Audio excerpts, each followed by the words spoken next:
In this lecture, we're going to spend some time looking at the Iliad in more detail. What I'm going to do, you should have already had books 1, 2, 6, and 9 read. And what we're going to do today is I'm going to spend a little bit of time at first talking about some of the main characters. That way you are sure who is who. As you've already figured out, there are a lot of characters in the Iliad. However, we're going to focus on a handful specifically. I highly recommend you keep notes. In fact, in my copy of the Iliad, that's actually my own from undergrad, in the front of it, I have a list of the important who's who and a short description of them. And then in the back, I have a list of the gods and a short description of them and talking about whose side they are on. So please, I would organize this. Make sure you know these characters and make sure you're clear whose side they're on, who and who do they support. All right, so let's go ahead and we're going to start with the Greeks. As you've already seen, the Greeks are often called the Achaeans or the Argives. Okay? Greek is our translation for the term Greece. Now you have to remember, as we're looking at the Trojan War, the Greeks travel over to Troy in the attempts to get Helen back. And we have to remember, Greece is not a unified country as we think of it now. Greece is made up of a lot of different city-states. That's why we're going to see a lot of these different kings here, because the Achaean army is this alliance. All right, so let's go ahead and start with the who's who. And we're going to start with Achilles. Why? He is the most important character in the text. In fact, the Iliad is the story of the rage of Achilles. So Achilles is actually the son of the military man Peleus, who was mortal, and his mother is the sea nymph Thetis. Remember the judgment of Paris was actually at Achilles' parents' wedding, right? All right, so Achilles is the most powerful warrior in the Iliad, and he commands his soldiers are called the Myrmidons, okay? His homeland is in Pitha, which is in Greece. He is very proud and headstrong, but as you've seen, he takes offense very easily, and he reacts with this blistering indignation when he feels he has been slighted. And we'll talk about this more in detail in Book 1. We're often going to see he has some selfish tendencies where he puts his own desires over what is better for the entire army. Also with Achilles, Achilles, as I said, he is the greatest warrior in the entire text. Okay? But he has one weakness. So when he was young, Thetis, his mother, tried to make him immortal. And what she did is she dipped him into the river Styx. However, she had to hold on to him, and she held on to him by the backs of his ankles. So when he was dipped in, that was the only spot that was not covered. And so this is literally our Achilles tendon is right there. And we usually call somebody, if they have their one weakness, that's their Achilles heel. And it comes from this. All right. Next, we have Agamemnon. Agamemnon is the king of Mysia. However, he is the leader of the entire Greek army. So he is the leader of the army. His brother is King Menelaus, who is the king of Sparta. Agamemnon is often very arrogant. He's often selfish. Times he provides leadership, but he's also very reckless and self-serving.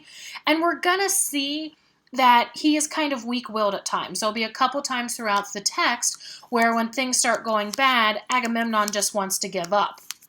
And we're going to see at the beginning, or you've already seen in Book 1, this is who Achilles' rage is first aimed at. Achilles and Agamemnon get into this large argument. And we'll discuss later in the next lecture how things end up for each of the characters at the end of the book. All right, next is Patroclus. Patroclus is Achilles' best friend. He's his companion and he's his advisor. They basically grew up together and they're almost like brothers. They pretty much consider each other brothers. Patroclus is also a great warrior. He's not as great as Achilles, but he's a very, very good warrior also. After that, we have Odysseus. Odysseus is also a Greek warrior, and he is considered to be the cleverest of the Greek commanders. He's often called wily Odysseus. What we'll also see with him too, along with Nestor, he's one of the best public speakers. He is often the one who is able to get the men motivated. And we'll talk about later, Homer's next text is called the Odyssey. And this is actually Odysseus' 10-year journey to get home to his wife Penelope. And then we have Menelaus. Poor Menelaus. Menelaus is the king of Sparta. He is the younger brother of Agamemnon.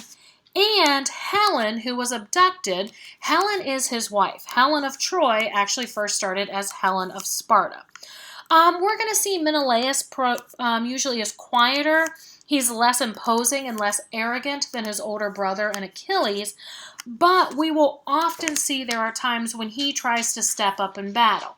However, he is not the greatest of warriors. He is a warrior, but he is not one of the best. All right, next we have Diomedes. Again, we're still on the Greeks.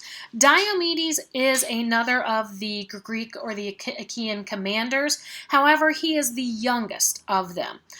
We will see he is often bold, and we'll also see once Achilles withdraws from combat, Diomedes is often the one that tries to step up and take the place. Next is Ajax. He is also a Greek commander. Sometimes he's called Great Ajax. He is usually considered to be seen as the second mightiest warrior after Achilles. Next we have Nestor.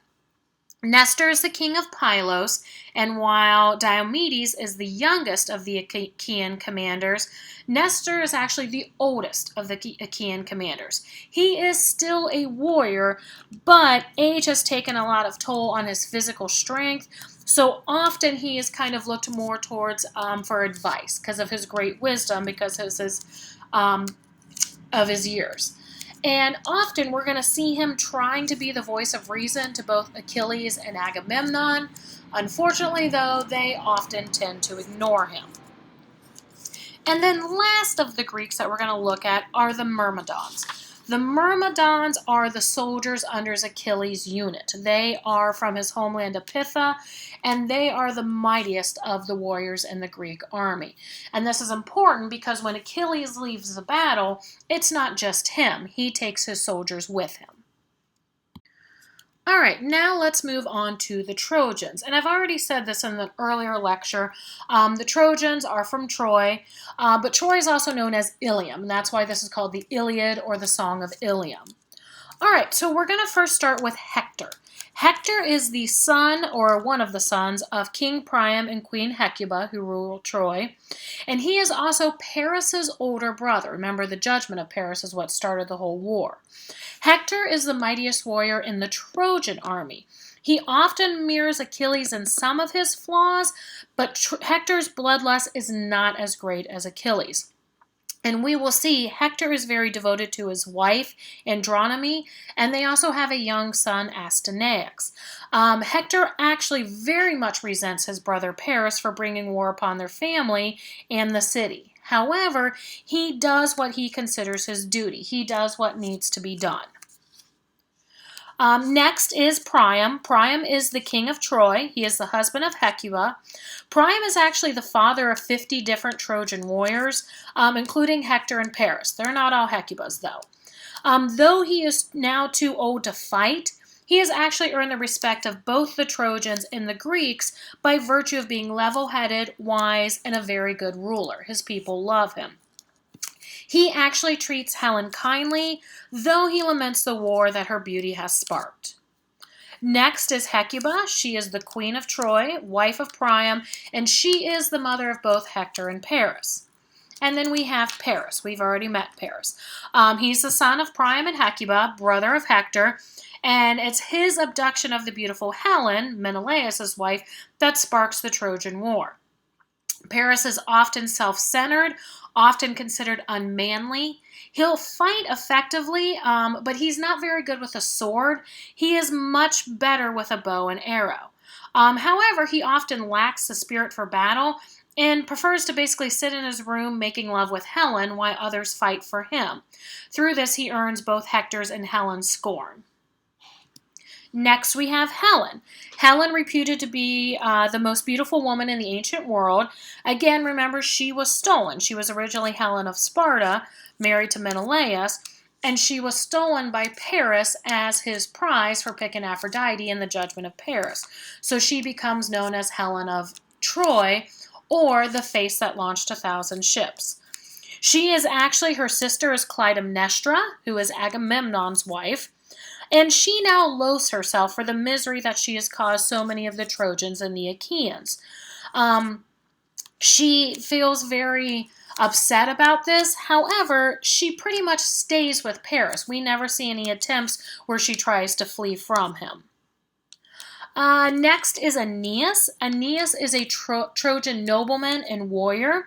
He is actually the son of Aphrodite, and we're going to see with him, he's important because after the fall of Troy, he survives. And in fact, the picture you're seeing here, it's a statue of him carrying his father, and his young son is behind him as they're fleeing the burning of Troy.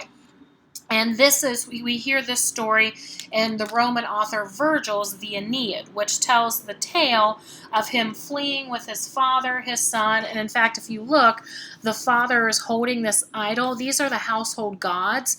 And the idea with the Aeneid is it's their journey, those who survived the fall of Troy, to find a new homeland. We have Andronomy. This is Hector's loving wife, and we're going to see she begs Hector to withdraw from the war because she knows what's probably going to happen, and she doesn't want to see him killed. Astyanax is their young son. We're going to see a very touching moment with him. And then Briseis, Chryseis, and Chryses, right? Not to get those confused. So Briseis, what happens at the beginning of the text is the Greeks aren't just attacking Troy. To get supplies in that, they're also going out and attacking other cities around. And so what happens is they sack the city and they bring back their war prizes. This includes the women, okay? So Briseis is actually one of Achilles' war prizes. And she is what's going to spark the argument between Achilles and Agamemnon. Now, Chryseis,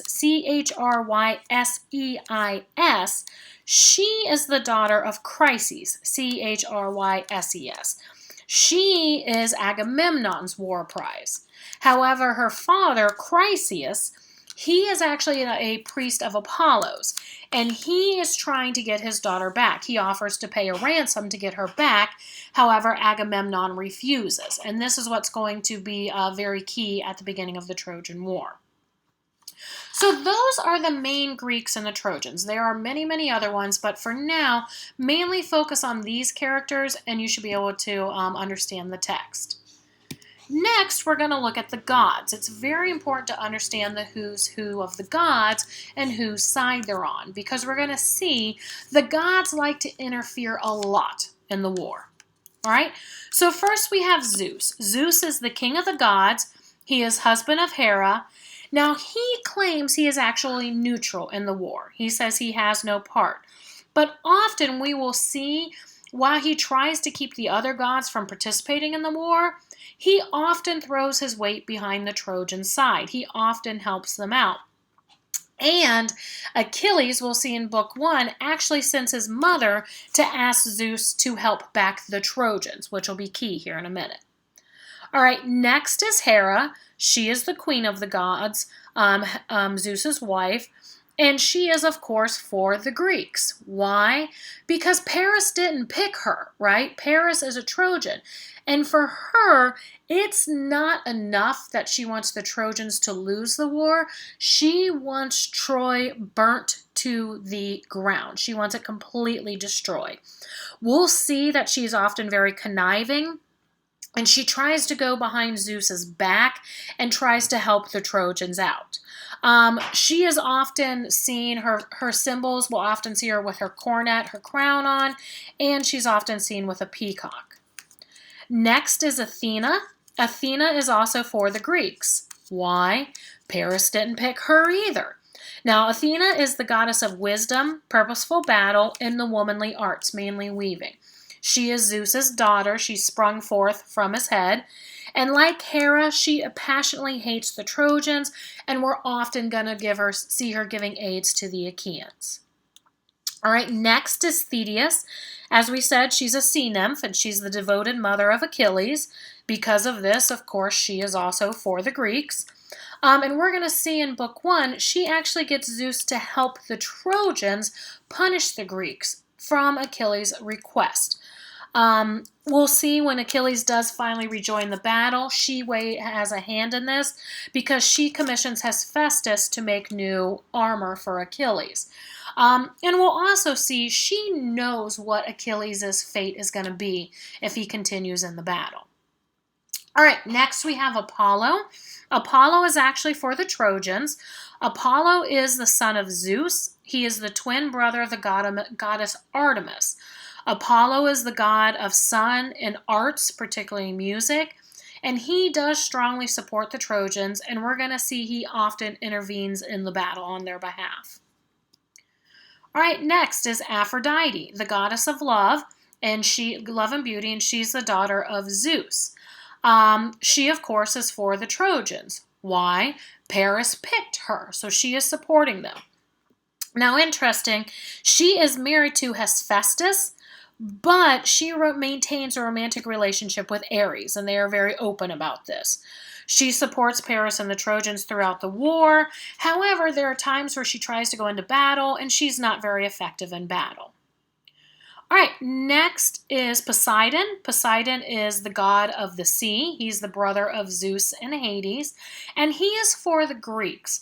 Now, the reason why he's for the Greeks is he has this long-standing grudge against the Trojans because when they were building their city, he actually helped them, and they never basically paid him for it. They were supposed to give him the sacrifice, and they never did. So, therefore, he's supporting the Greeks in the war. Next is Hephaestus. He is also for the Greeks, even though he is the husband of Aphrodite, who is for the Trojans.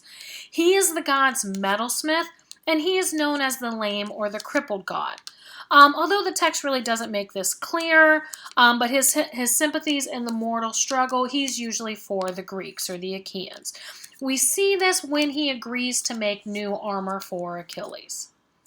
Next is Artemis. She is Apollo's twin sister. She is also for the Trojans. She is the goddess of the hunt, again, daughter of Zeus and twin sister of Apollo.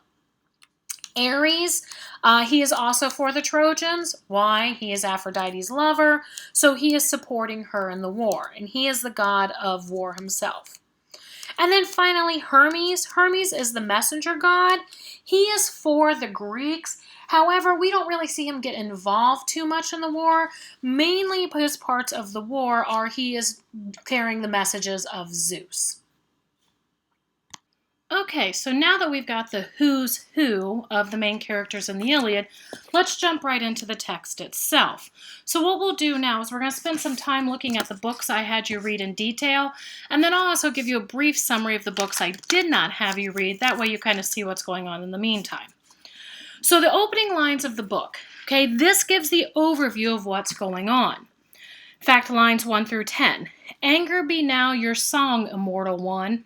Achilles' anger, doomed and ruinous, that caused the Achaean loss on bitter loss, and crowded brave souls into the undergloom, leaving so many dead men.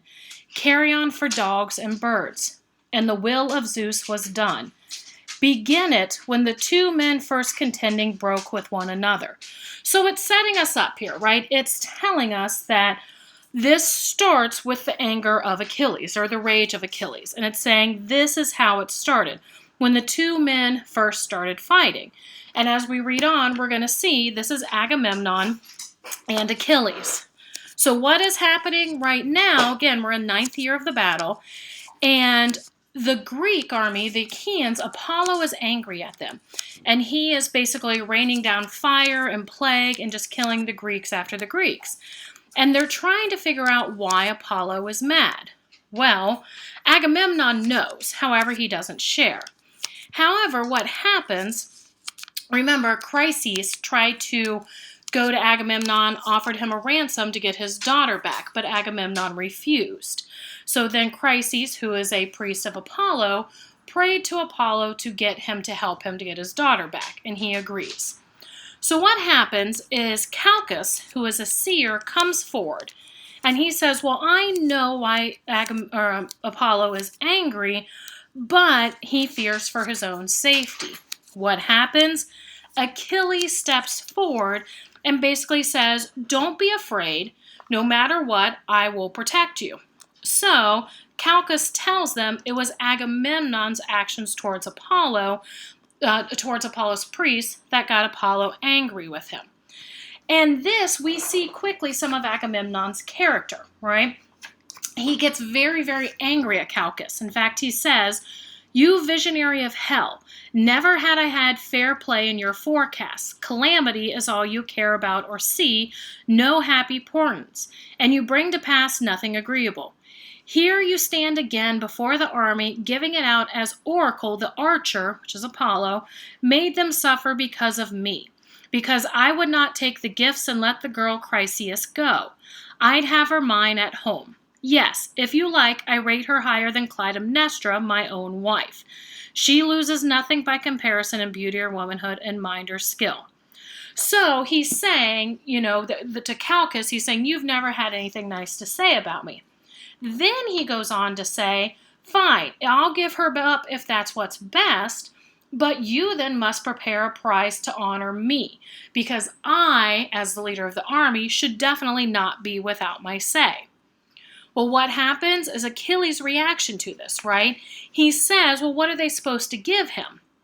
They have already divvied up the prizes. So if Agamemnon gives up his and gets something else, that means he's going to take away the prize from someone else, exactly what he himself is mad about. Well, Agamemnon he's not okay with this. He says, Agamemnon answered, not that way will I be gullied, brave as you are, Achilles. Take me in, would you? Try to get around me? What do you really ask? That you may keep your own winnings? I am to give up mine and sit here wanting her? Oh no, the army will award a prize to me and make sure that it measures up, or if they do not, I will take a girl myself. Your own, or Acis, or Odysseus's prize. Take her, yes, to keep. The man I visit may choke with rage, well, let him. But this, I say, we can decide on later. So he's still saying, it doesn't matter if I take it from somebody else. If I have to give up my prize, I need to be rewarded another. So Achilles doesn't take this very lightly. Achilles frowned and looked at him and then said, you thick-skinned, shameless, greedy fool. Can any Achaean care for you or obey you after this on marches or in battle? As for myself, when I came here to fight, I had no quarrel with Troy or Trojan spearmen. They never stole my cattle or my horses, never in the black farmland of Pitha ravaged my crops. How many miles there are of shadowy mountains, foaming seas between? No, no. We joined for you, you insolent boor, to please you, fighting for your brother's sake, and yours to get revenge upon the Trojans. You overlook this dog face or don't care, and now, in the end, you threaten to take my girl, a prize I sweated for and soldiers gave me. Never have I had plunder like your own from any Trojan stronghold battered down by the Achaeans. I have seen more action hand-to-hand in those assaults than you have, but when the time for sharing comes, the greater share is always yours. Worn out with battle, I carry off some trifle to my ships. Well, this time I make sail for home. Better to take now to my ships. Why linger, cheated of winnings, to make you wealthier? So what's he saying here, right? He's saying, look, we never had any problems with Troy or with the Trojans. We're here to help you and your brother, and this is how you are treating us. And then Achilles goes on to say, I'm the one who's out here battling and sweating and fighting, yet you are always the one who takes the greater prize. And he's basically like, fine, I'm fed up, I'm going to go home. So what does Agamemnon respond? Right? Basically, he rails against this. Okay? And he says, to this high commander made reply, desert if that's the way the wind blows. Will I beg you to stay on my account? I will not. Others will honor me, and Zeus who views the wide world most of all. No officer is hateful to my sight as you are. None given like you to faction as to battle. Rugged you are, I grant by some god's favor. Sail then in your ships and lord it over your own battalion of Myrmidons. I do not give a curse for you or for your anger, but here is a warning for you. Chryseis being required of me by Apollo, she will be sent back in a ship of mine, manned by my people. That done, I myself will call for Briseis at your hut and take her, flower of young girls that she is, your prize, to show you here and now who is the stronger and make the next man sick at heart if any think of claiming equal place with me. So he's challenging Achilles. He's like, fine, if you want to go, then go. But I'm then going to send people to take your girl, Briseis. And that can be a warning to all the others, basically, not to challenge him. So with this, right, is Achilles okay with it? No. Okay? Sack of wine with your cur's eyes and your antelope heart. You've never had the kidney to buckle on armor among the troops or make a sortie with picked men. Oh no, that way death might lie. Safer, by God, in the middle of the army, is it not, to commandeer the prize of any man who stands up to you, leech, commander of trash. If not, I swear you never could abuse one soldier more. But here's what I say, my oath upon it by this great staff. Look, leaf or shoot, it cannot sprout again. Once lopped away from the log, it left behind in the timbered hills, it cannot flower, peeled of bark and leaves.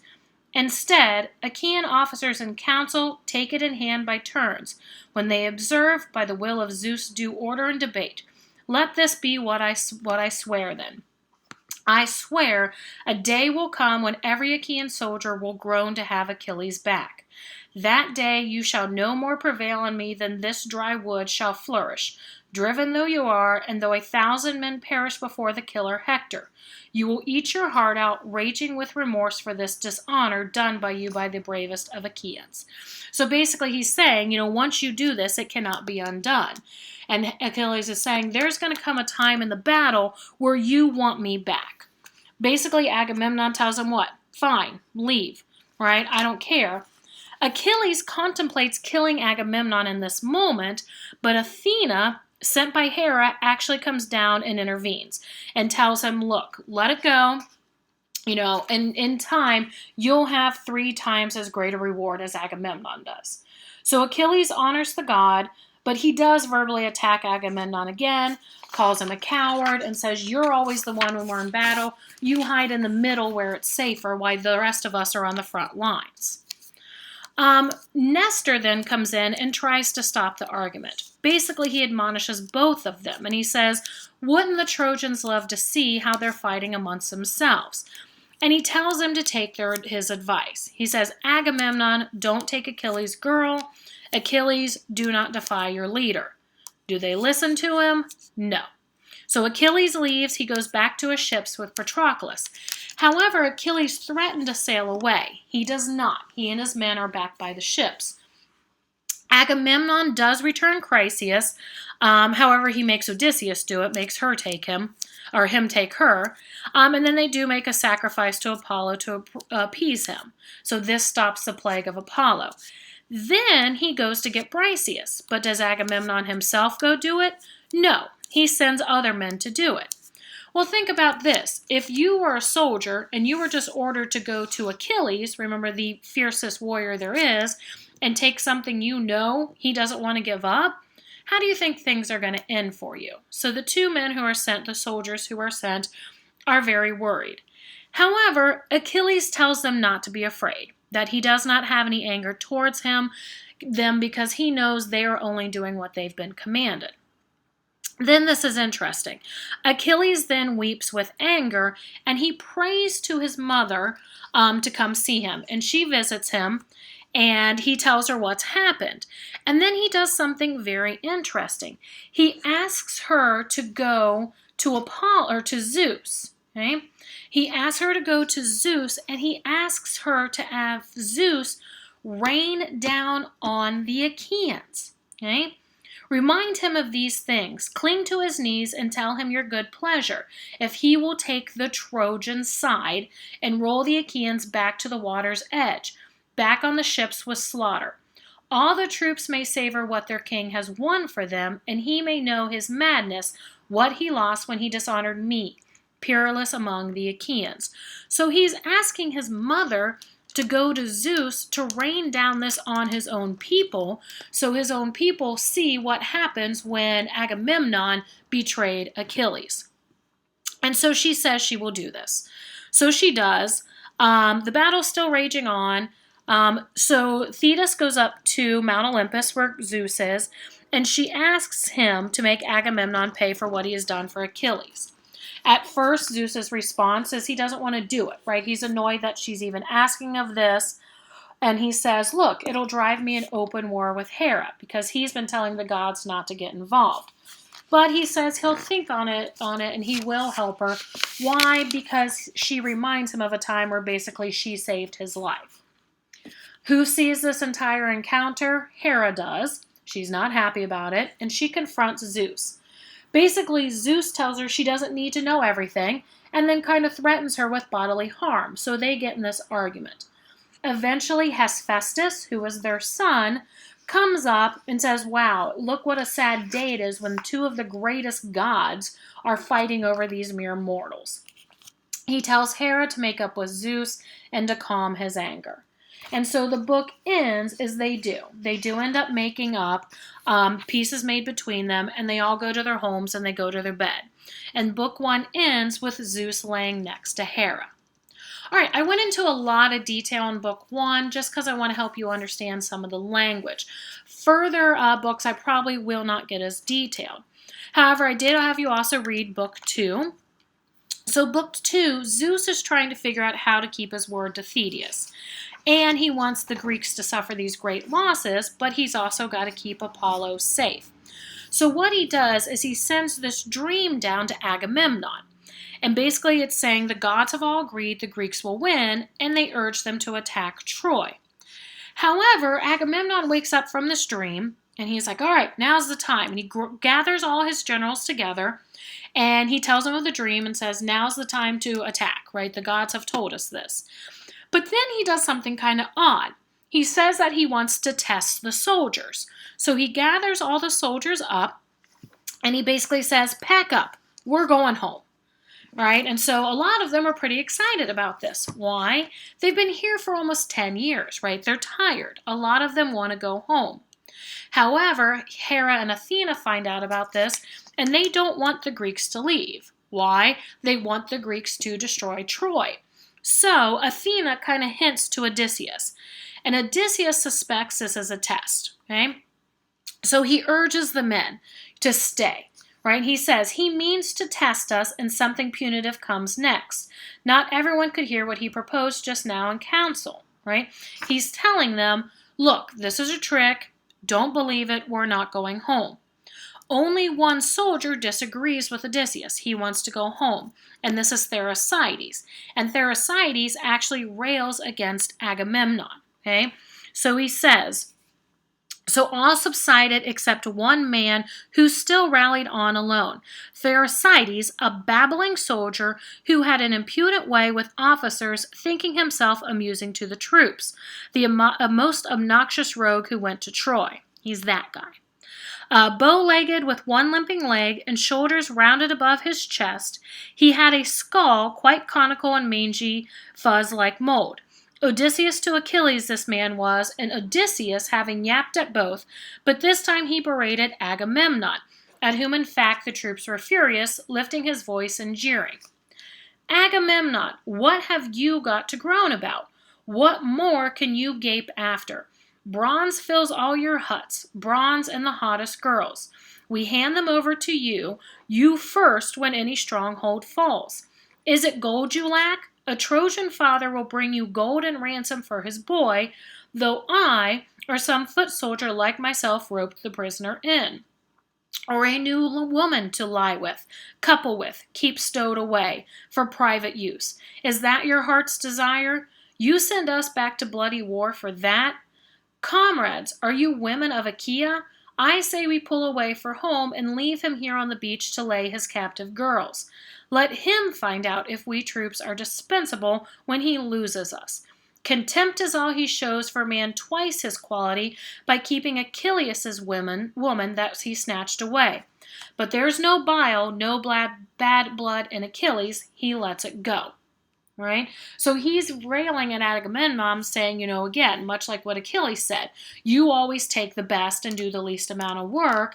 And Thersites goes on talking about how much he dishonored Achilles.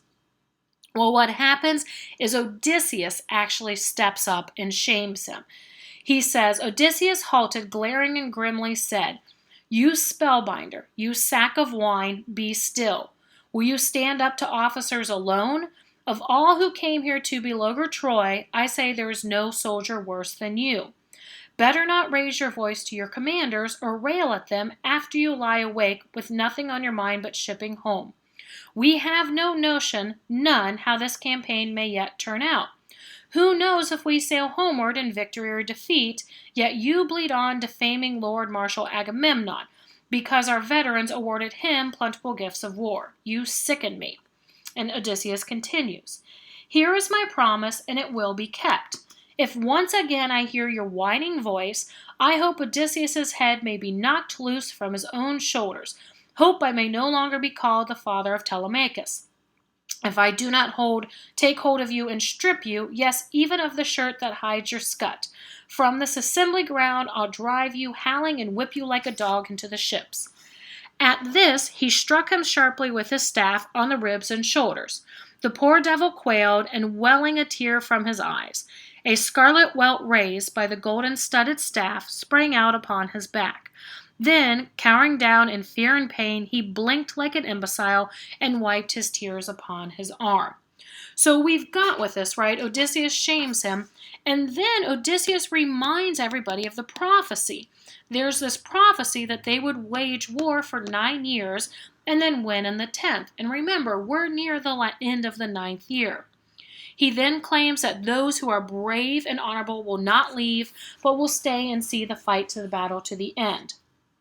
So at this point, Agamemnon steps forward, praises Odysseus for this, and claims Troy will fall in one day. Okay? He does lament over his feud with Achilles, but he tells the men to get ready for battle. Nestor then tells him, make haste, call the men to arms. They do so, and the men gather, and Athena actually walks among them.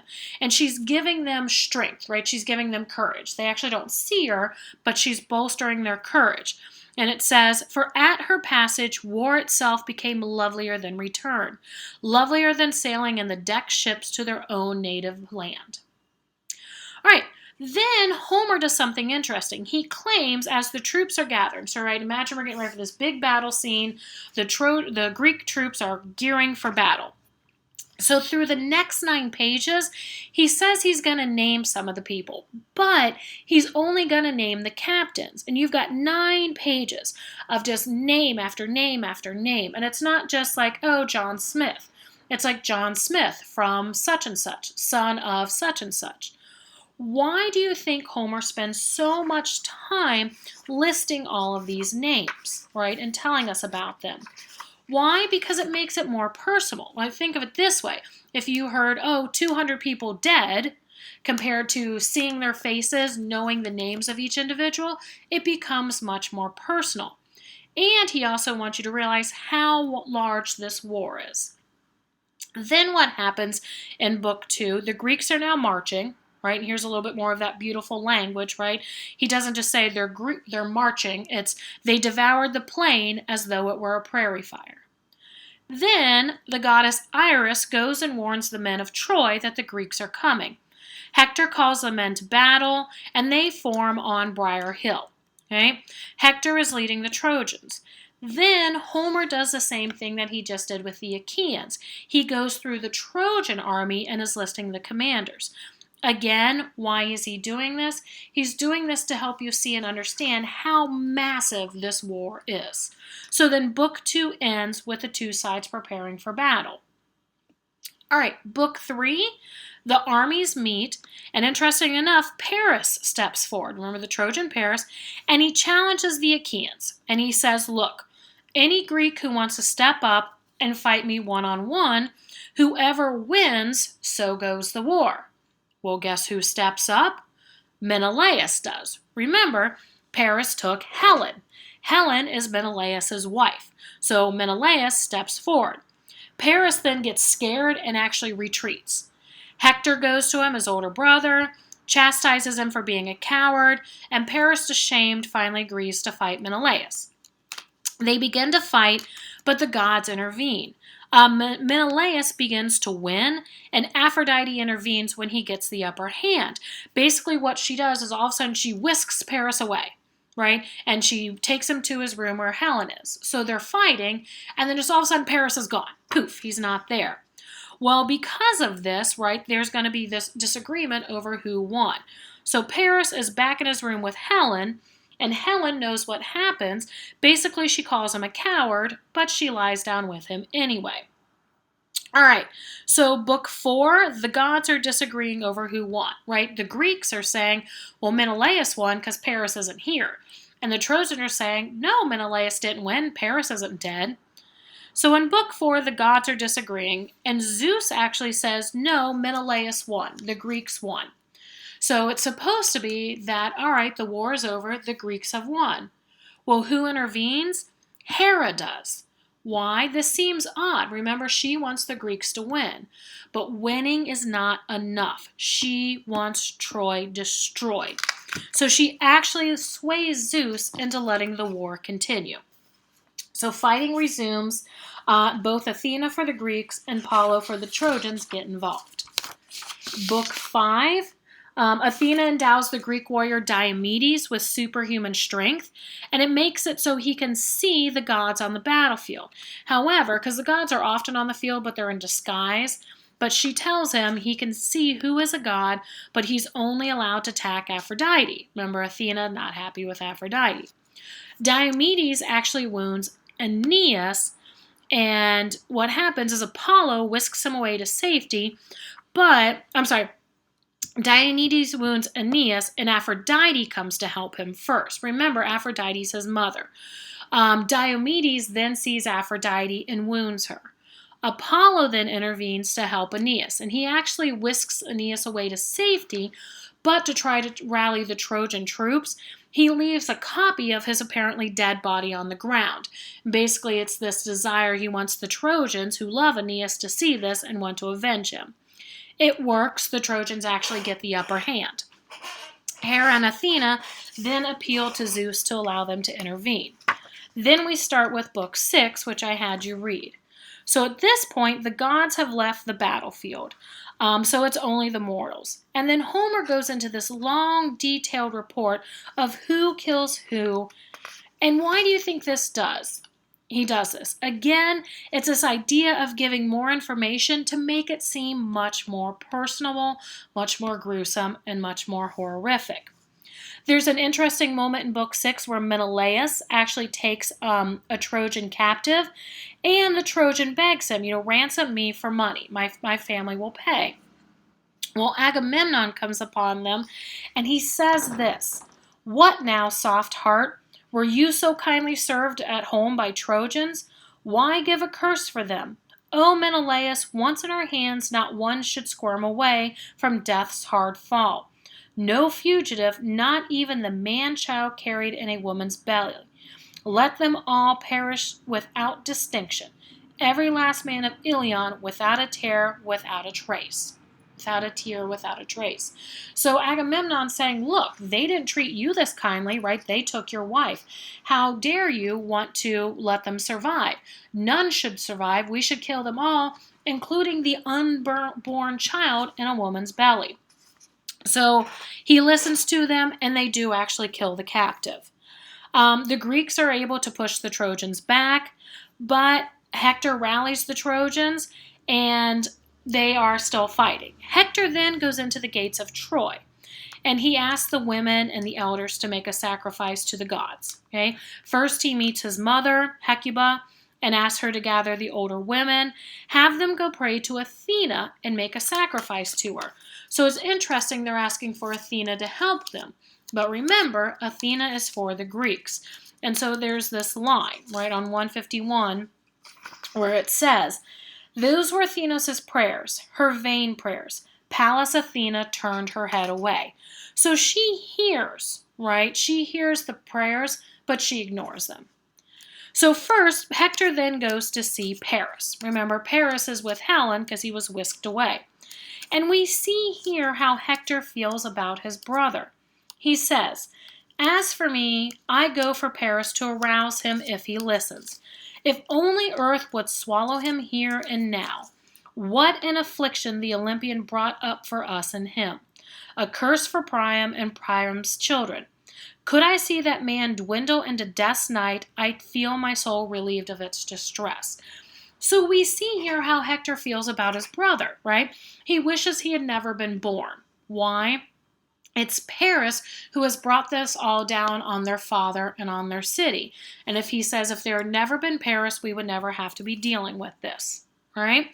So Paris says, once Hector basically shames him for going up to see Helen and not returning. He says, "Oh, well, seeing Helen spurs me on to fight, so I'm ready to fight again." And then we also see how Helen and Hector interact with each other. Hector and Priam are pretty much the only two Trojans who are nice to Helen. And here she says that, she wishes she was never a part of this, that when she was in Greece that she had a good man for a lover. And she urges Hector to rest. However, Hector refuses. Then Hector goes and he looks for his own family, Andronomy, his wife, and Astyanax, the young son. And he finds them up on a tower watching the battle. And then we see this reunion between them. And it's sweet, but she knows, right? She knows what's going to happen. And in fact, she says to him, "Oh, my wild one, your bravery will be your own undoing. No pity for our child, poor little one, or me and my sad lot, soon to be deprived of you." So she knows what's probably going to happen to Hector, right? That she will soon lose him. Soon, Achaeans as one man will set upon you and cut you down. Better for me without you to take cold earth for mantle, right? With that, to take cold earth for mantle. She's saying it would be better for me to be dead than to be without you. No more comfort, no other warmth after you meet your doom, but heartbreak only. And then she spends time saying about how she's alone, like her own family, her parents, and all that are dead, and if Hector leaves, she has no one else. "I have none but you, nor brother, Hector, lover none but you. Be merciful, stay here upon the tower. Do not bereave your child and widow me. Draw up your troops by the wild fig tree, that way the city lies most open, and men most easily can swarm the wall where it is low. 3 times at least their men have tried to take it there in the company of the two called Aeolus with Idamus." Right? So what's she asking? She's not just asking Hector not to return to the battle, she's telling him to lose the war, right? Leave probably the weakest spot of the gate of the wall open, let the Greeks attack it, and let them win. So what does Hector reply? "Lady, these many things beset my mind no less than yours. But I should die of shame before our Trojan men and noble women if like a coward I avoided battle, nor am I moved to. Long ago I learned how to be brave, how to go forward always and to contend for honor, father's and mine. Honor, for in my heart and soul I know a day will come when ancient Iliad falls, when Priam and the folk of Priam perish." Right? So he knows, right? He knows that Troy is going to fall. However, he's doing his duty. He's doing what needs to be done. "Unquiet soul, do not be too distressed by thoughts of me. You know no man dispatches me into the undergloom against my fate.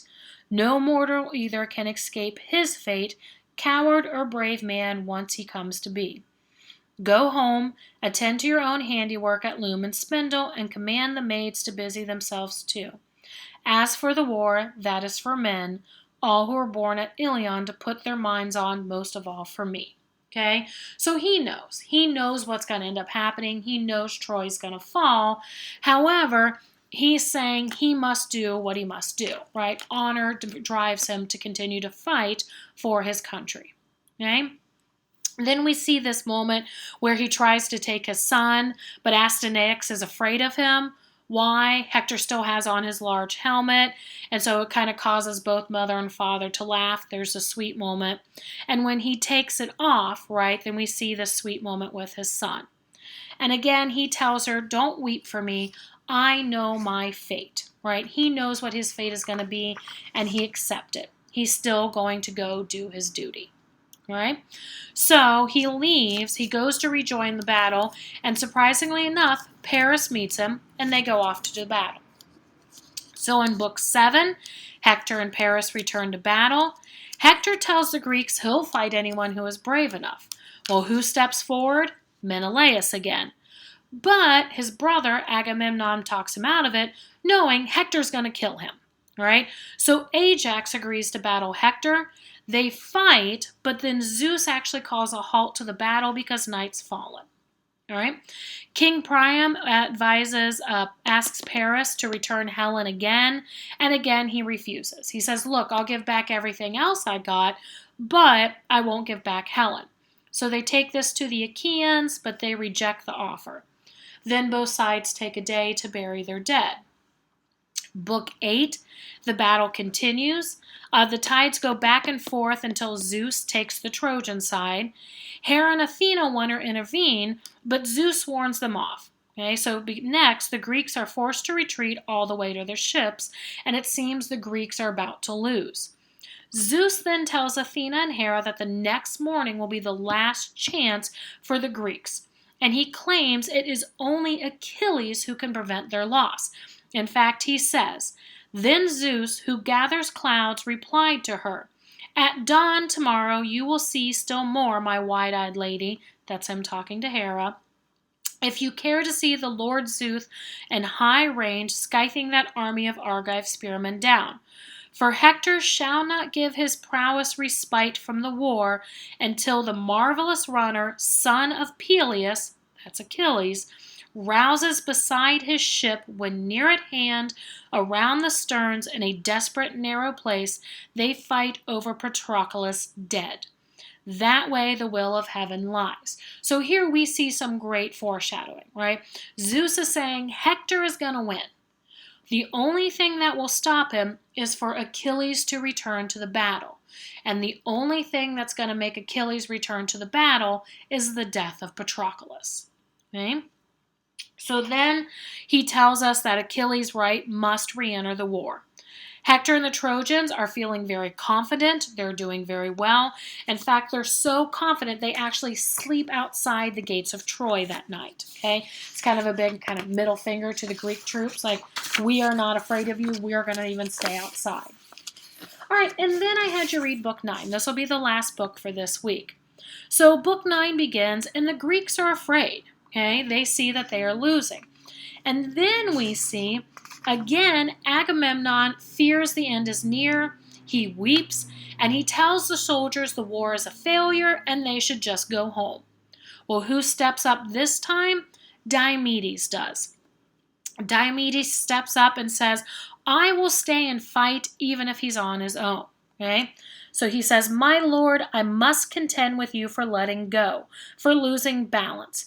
I may do so here in assembly lawfully. Spare me your anger. Before this you have held me up to scorn for lack of fighting spirit. Old and young, everyone knows the truth of that. In your case, the son of crooked-minded Kronos, that's Zeus, gave you one gift and not both. A staff of kingship honored by all men, but no staying power, the greatest gift of all. So he's saying, right, you have the gift of leadership, but you don't do anything with it, right? When it gets tough, you flee. What has come over you to make you think the Achaeans weak and craven as you say? If you are in a passion to sail home, sail on. The way is clear. The many ships that made the voyage from Achaea with you stand near the sea's edge. Others here will stay until we plunder Troy. Or if they too would like to, let them sail for their own country. Sthenelus and I will fight alone until we see the destined end of Iliad. We came here under God. Okay? So he is saying, fine, if you're going to leave, leave. We will stay here and we'll win. Okay? And again, he reminds them that Troy has been fated to fall. Nestor then goes to Agamemnon, tells him to gather his captains and form a plan. So in Agamemnon's tent, Nestor again tells Agamemnon, look, you should have listened to your men before now. You need to listen to them. And he urges Agamemnon to make peace with Achilles. And interestingly enough, he agrees. Okay? He says, I lost my head. I yielded to black anger. And so he sends some of his best men to Achilles' tent and offer them all these gifts as long as he returns to the fight. And one of the gifts he does include is the daughter of one of his own, the hand of one of his own's daughter in marriage. So he's saying, look, if you come back, I'll even let you marry one of my daughters, right?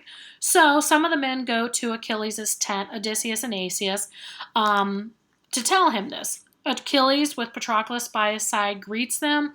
They feed them. And Odysseus tells Achilles they're going to lose the war if he doesn't return.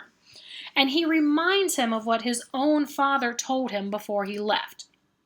He says, my dear lad, how rightly in your case your father, Peleus, put it in his farewell, sending you out from Pitha to take ship with Agamemnon. Now as to fighting power, child, he said, if Hera and Athena wish, they'll give it. Control your passion, though, and your proud heart, for gentle courtesy is a better thing. Break off insidious quarrels, and young and old, the Argives will respect you more for it. That was your father's admonition. You have forgotten. Still even now abandon your heart-wounding anger. And so he's saying, your father knew your temperament.